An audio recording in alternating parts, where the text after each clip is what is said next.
me down to the water. Welcome to the award-winning cafe community. We're so glad you can join us. I'm your host, Cheryl Noble.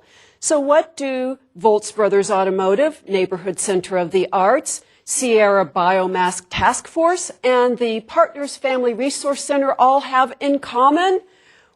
Well, they're all guests on tonight's show.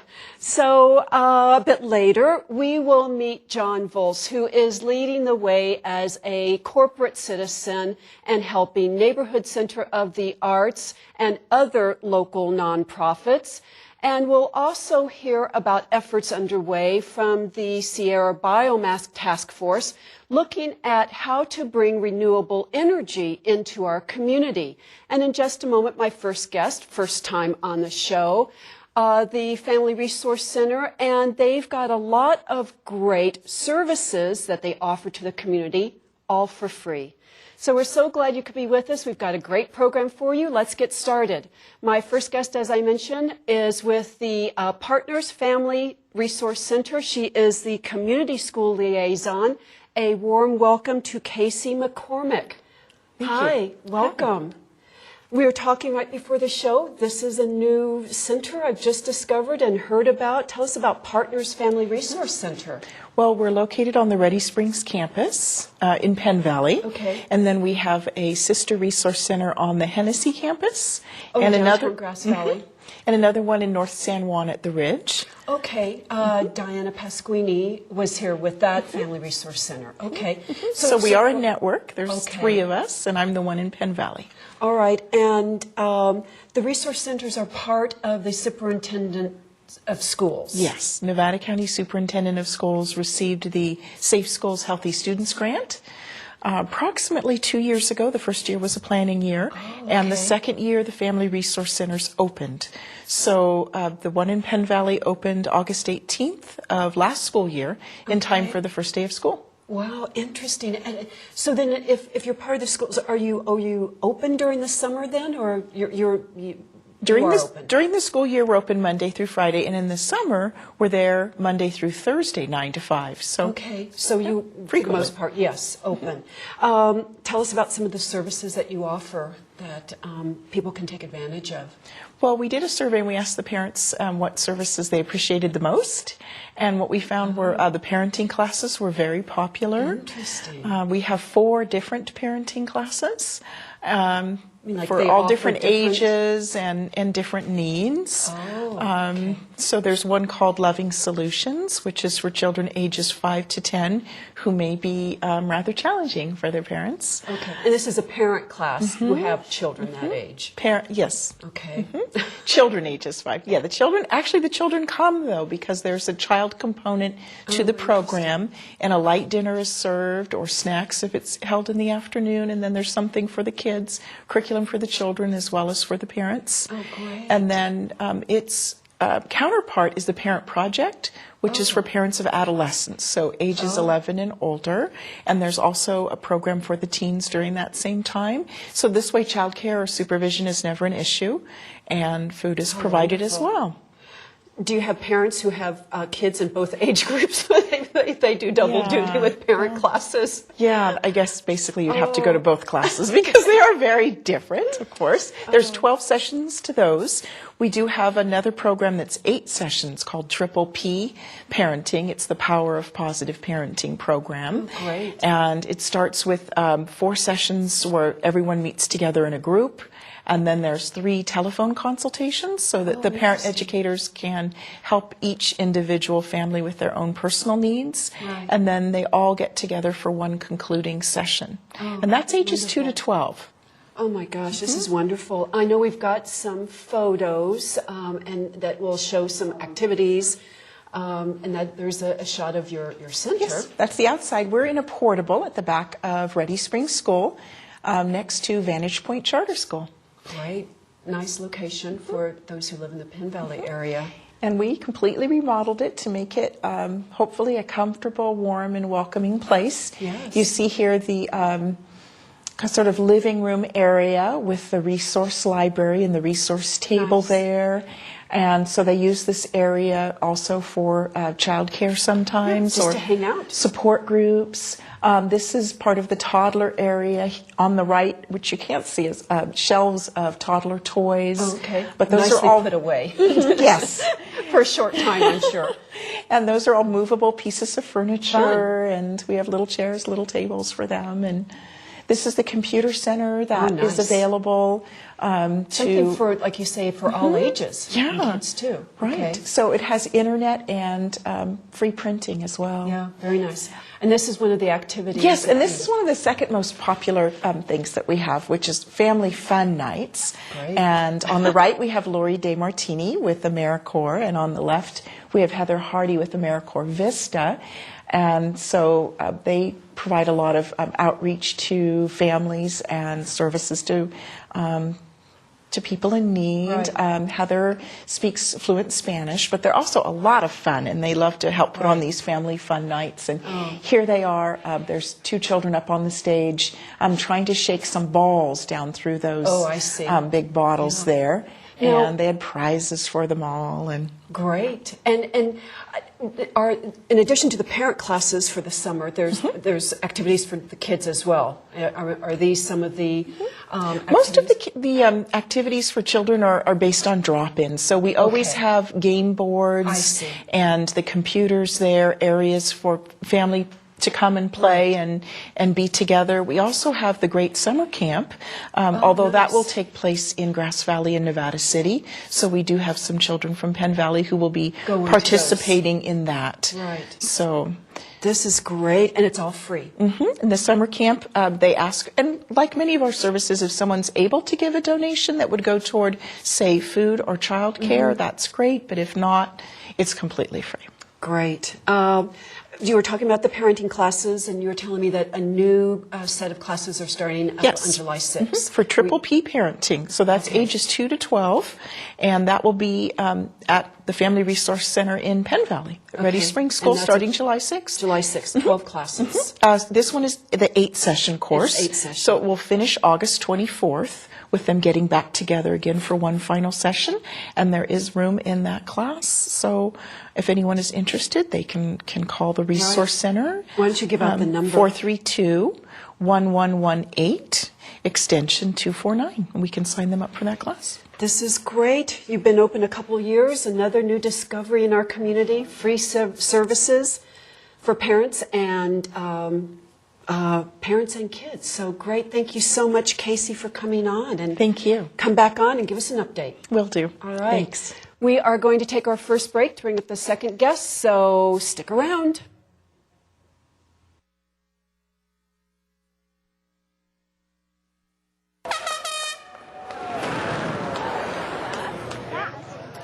Hey, Cafe community fans. Over the weekend was the inaugural Nevada City Adult Soapbox Derby, and I was here with Touchdown Productions and NCTV to capture all the highlights. And so, if you didn't get a chance to come out or you want to watch them again, here are a few highlights for you to see.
my name is Mark Hall, and my entry is Creative Coopmobile, because my business is Creative Coops, and so that's what we've built, is a chicken coop on wheels.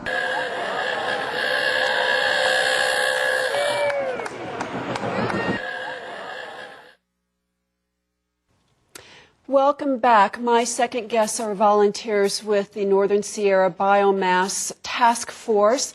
On my left is Joanne Drummond. She is the executive director with our Fire Safe Council. And on her left is Steve Eubanks, who is a forestry consultant. And they're here to tell us about this new task force looking at the possibility of energy efficient, renewable energy for our community. So welcome to the program, both of you. Thank you. Steve, let's start with you. This is a very complex issue that's trying to get some traction. Tell us how the task force got started, how it got created.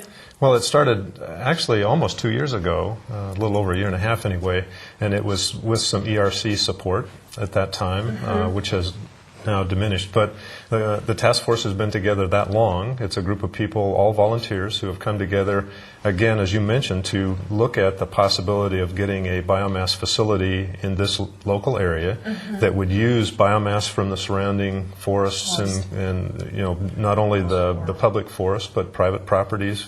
Joanne will talk all about the Fire Safe Council and how much biomass they produce. Right. But looking at that possibility of getting renewable energy, jobs, you know, and at the same time getting our forests around the area more fire safe. Cleared. Yes. Right. Gosh, the resources right here in our backyard, really. Right. So, Joanne, with regards to the Fire Safe Council, this had to be a natural offshoot, in a way, of the product that you're, and the efforts that you're doing to clear the forest.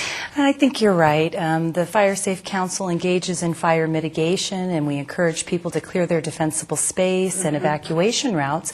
And so by meeting our mission, we are generating a lot of biomass. Yeah. And so there are opportunities for us to utilize it, but due to the current haul costs of the closest cogeneration facility, we actually have to pay to get rid of it.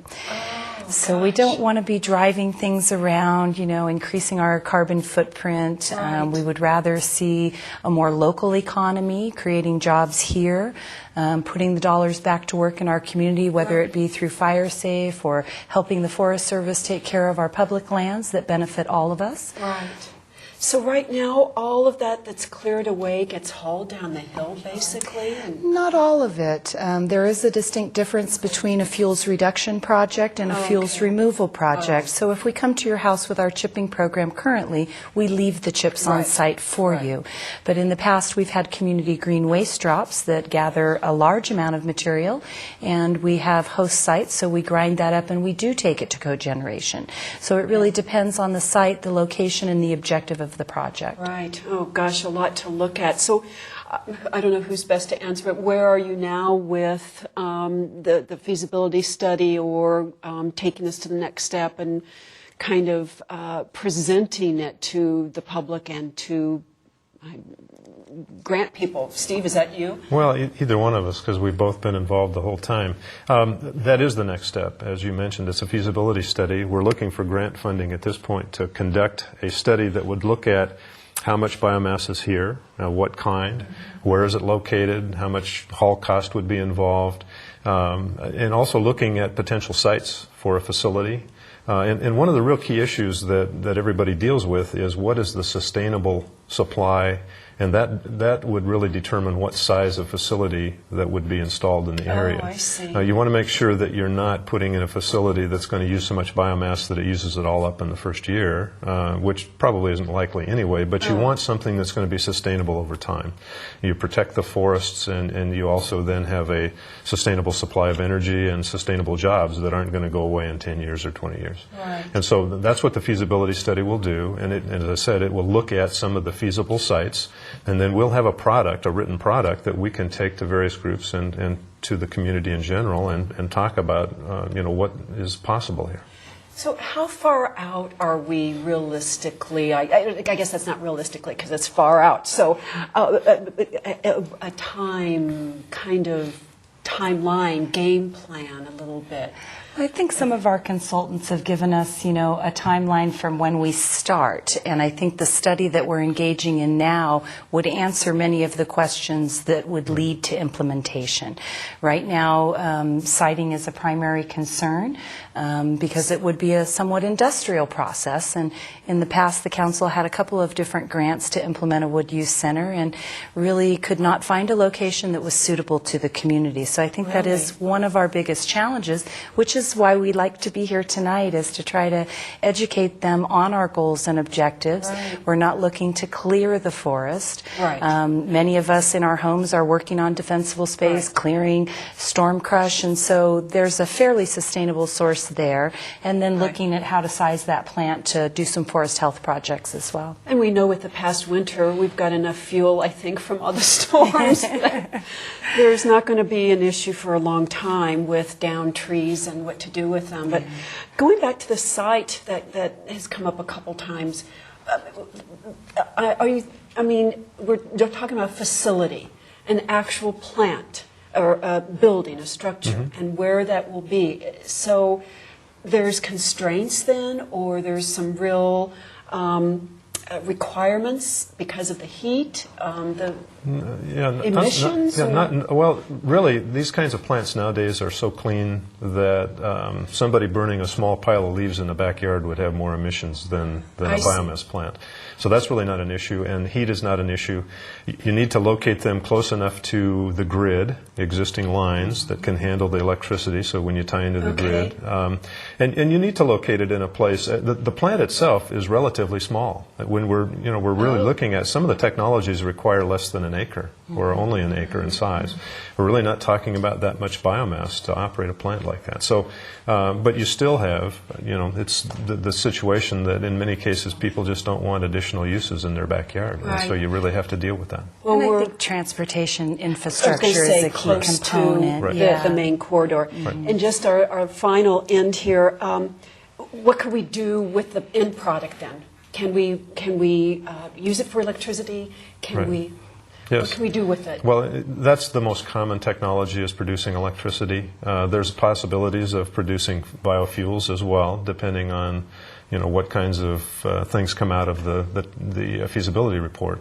But again, electricity is the most common output. This is a very, very complex subject, but one that I can really get behind and advocate. I think this is great, and would hope that it comes sooner rather than later.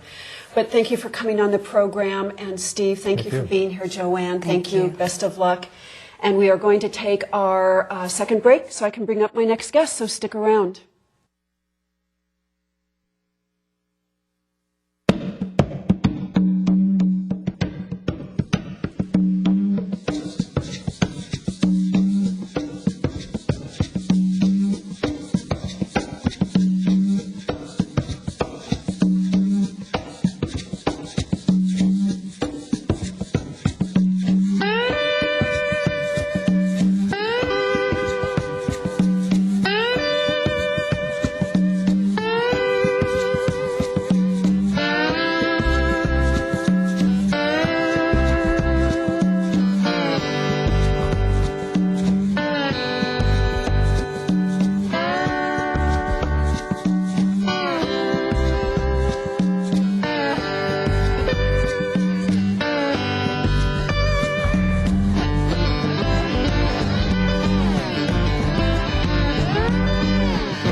Welcome back. As most of you know, our Cafe Community Program looks at people who make a difference in our community. And tonight we're looking at a good corporate citizen who is making a difference in our community. And I'm happy to have him on our show, John Volz with Volz Brothers Automotive, and he is here on the end. And in the middle is Amy Medeiros, who is the Executive Director with the Neighborhood Center of the Arts. And they've got some, this is a feel-good segment, just one of my favorite. John, let's start with you. Both of you, welcome to the program. Thank you. And you have a campaign, What Goes Around Comes Around. I want to hear your story, how you started giving to charities once a month. Well, as a local community business owner, we've supported the needs of this community for 30 years. But we wanted to come up with a more formidable plan, especially in these challenging times. Yeah. You know, the haves and the have-nots, that those lines have actually closed a lot in the past few years. So we wanted to make a real commitment. So with the help of our marketing team, Leanne Brook from Brook Design, we came up with a campaign called What Goes Around Comes Around. And here's a copy of one of our shirts. The T-shirt, great color, and we have a photo of it too that will give some of the details on the T-shirt. On the back are some of the recipients. Some of the recipients of our program. And this program, in addition to, we donate $500 a month of our own money, my business partners and myself. And Leanne Brook designed these shirts. Palmer Signs in Roseville did all the screening for free for us. And Napa Auto Parts donated some money as well. So we sell these shirts for $20 a piece to our, and the money goes to our local charity of the month. So, for instance, last month was Women of Worth, and Sandy Schmidt and her group. We've got that photo too. She got the $500 donation from Voles Brothers, as well as $875 worth of T-shirts. Wow, this is so. All of the sales from the 100%. T-shirt, 100%, goes on top of the $500. So when one of my clients or someone that's recommended comes in, they make their check directly out to the charity of the month, so they get the tax deduction for that, and the money goes straight to them. To them. So, and how long have you been doing this? this is our second year doing this year. program. Wow. And $500 a month. Most businesses kind of plan for a year, maybe what they end up at the year, and you've made a commitment to do it every month. Every single month. Yeah. Great. This is, well, let's go to you, Amy, because you are the, last month it was Women of Worth, and in May, and June, Neighborhood Center of the Arts is the recipient. Yeah. And, but you got an extra bonus too, not just the T-shirts. We sure did. An incredible bonus, and that was a van.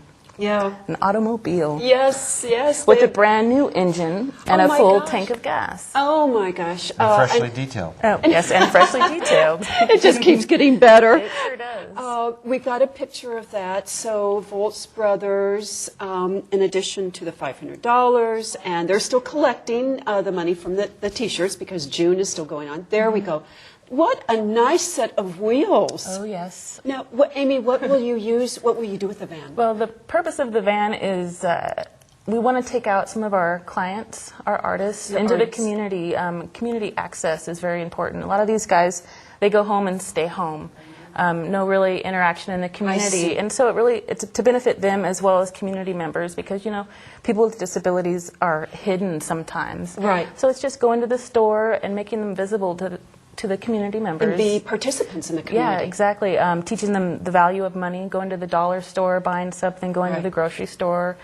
Sometimes the company has, you know, Neighborhood Center has errands for them to run. So maybe they'll go to the stationery store and pick up some stuff. Supplies. Supplies, yeah. So just getting out there, knowing the value of a dollar or two, and, you know, learning how to be respectful in the community as well. Right. And we didn't touch on what Neighborhood Center of the Arts. It's very important to remind people because we get confused with Center for the Arts, which we are not. So we're not the place on Main Street. We're hidden up on Lytton Hill, and we're a nonprofit day program for folks with disabilities. So they come to program and do ceramics, woodworking. Creative arts. All creative arts. And in return, we sell their artwork, so they earn an income. And it is absolutely incredible artwork, and I know we've got some photos at some point that will roll, and there's no particular order for these photos. So so the contributions, John, from you, we'll stop and look at that because I just randomly took a couple from the website. But this is extraordinary art from talented people who have a resource through the Neighborhood Center of the Arts to come do their arts and have an outlet and then sell them. And it's very rewarding. If you come to visit, it's a fabulous place where the spirits are free.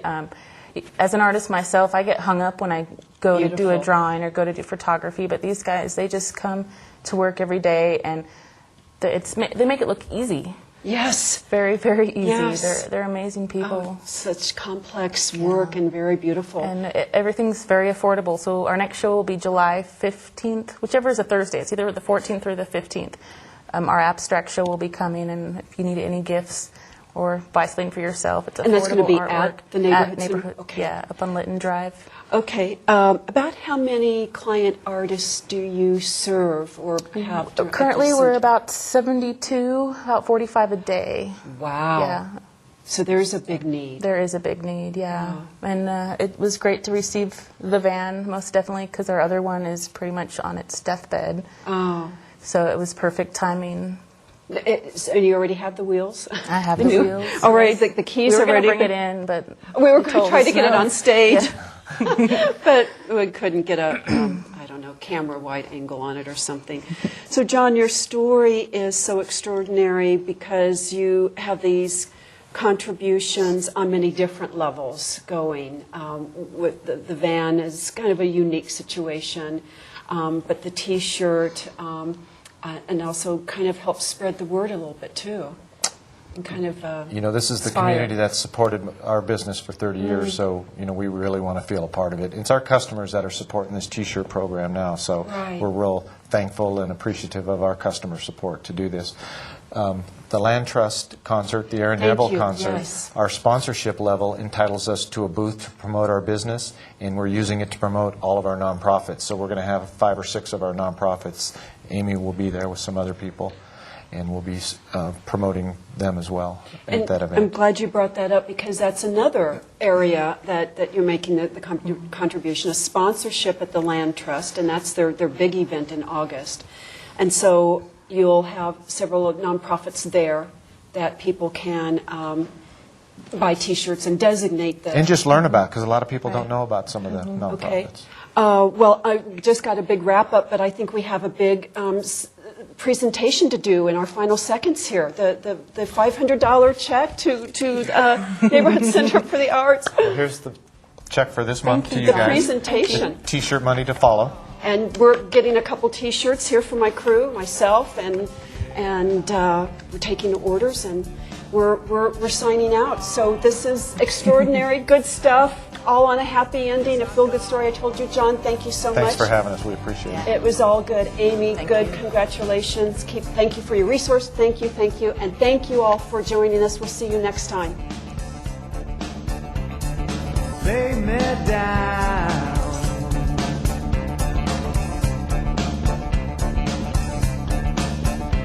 by the river.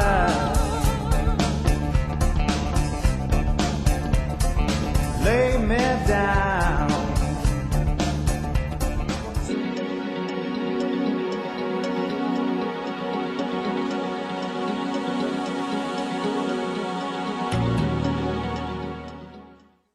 The Center for the Arts in downtown Grass Valley is a multi-use space. We went to the One Stop in search for a new employee, someone who